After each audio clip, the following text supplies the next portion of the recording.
Cricket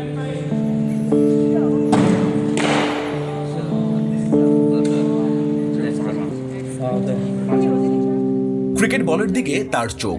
বিকেএসপির পরিচালক প্রশিক্ষণও বোঝাচ্ছেন সুচারুভাবে।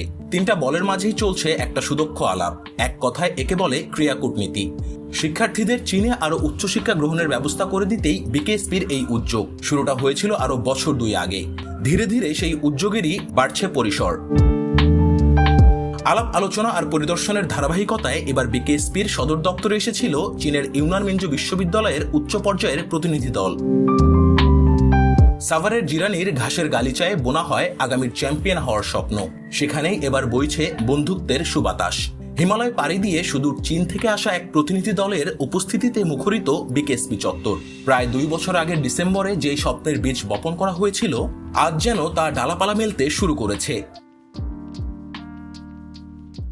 গত বছরে থাইজি সেন্টার আর প্র্যাকটিস সেন্টার তৈরি হয়েছে। এই বছর আমি আশা করি যে আমাদের 2 প্রতিষ্ঠানের মধ্যে আরও বিনিময় প্রোগ্রাম হবে। লাল সবুজের ক্রীড়া সূতিকাগার বিকেএসপিতে আজ শুধুই বল আর ব্যাটের লড়াই ছিল না, ছিল কূটনৈতিক আর বুদ্ধিভিত্তিক আদান প্রদান। চীনের ইউনান মিনজু বিশ্ববিদ্যালয়ের 4 সদস্যের একটি উচ্চ পর্যায়ের প্রতিনিধি দল আজ পা রাখেন এই চত্বরে। নেতৃত্বে ছিলেন বিশ্ববিদ্যালয়ের আন্তর্জাতিক সহযোগিতা বিভাগের উপপরিচালক ওয়াং কুন। বিকেএসপির মহাপরিচালক ব্রিগেডিয়ার জেনারেল মোহাম্মদ সাইফুল্লাহর উষ্ণ অভ্যর্থনায় শুরু হয় এক নতুন অধ্যায়ের পর্যালোচনা।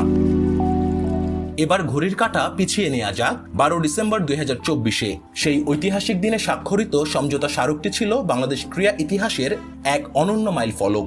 এই বৈঠকটি ছিল সেই চুক্তিরই সফল বাস্তবায়ন। 2026 শিক্ষাবর্ষের জন্য বিকেএসপির মেধাবী ক্রীড়াবিদদের জন্য ঘোষণা করা হয়েছে 4টি স্টাডি ইন ওয়াইএমইউ বৃত্তি। অর্থাৎ আমাদের খেলোয়াড়রা এখন কেবল মাঠেই নয়, আন্তর্জাতিক ক্লাসরুমেও ছড়াবেন নিজেদের মেধার দ্যুতি। আশা করছি আমরা আগামী জুন জুলাই মাস থেকে আমাদের বিকেএসপিতে চাইনিজ ল্যাঙ্গুয়েজ ল্যাব, এছাড়াও ওনারা আমাদেরকে বিভিন্ন শর্ট টার্ম এবং লং টার্ম ট্রেনিংয়ের জন্য অফার দিয়েছেন এবং মোটস আমাদের ক্রিকেট ডিপার্টমেন্টের সহযোগিতা নেওয়ার জন্য তারা প্রস্তুত। তারা বলেছেন তাদের মাঠ রেডি, তাদের লোকজন রেডি। তারা এখন আমাদের সাথে ভার্চুয়ালি প্রথমে তারা যোগাযোগের মাধ্যমে তারা মাঠ থেকে শুরু করে তাদের ফ্যাসিলিটিসগুলো ইমপ্রুভ করার চেষ্টা করবে এবং আমাদের কোচেস, গ্রাউন্ডসম্যান সহ আমাদের পুরা ক্রিকেট ডিপার্টমেন্টের সাপোর্ট তারা চেয়েছে। আলোচনার টেবিল ছাড়িয়ে এই সম্পর্ক এখন ছড়িয়ে পড়েছে মাঠের অনুশীলনেও। গড়ে তোলা হচ্ছে চীন বাংলাদেশ তাইচি কেন্দ্র এবং বাংলাদেশ চীন ক্রিকেট কেন্দ্র।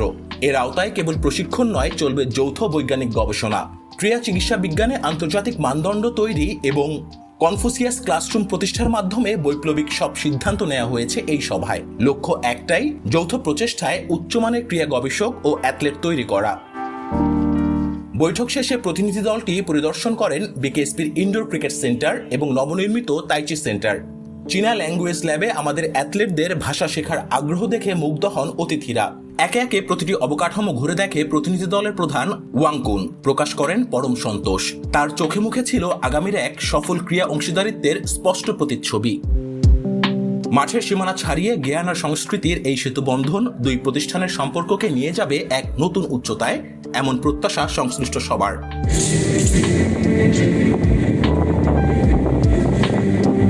BKSP news.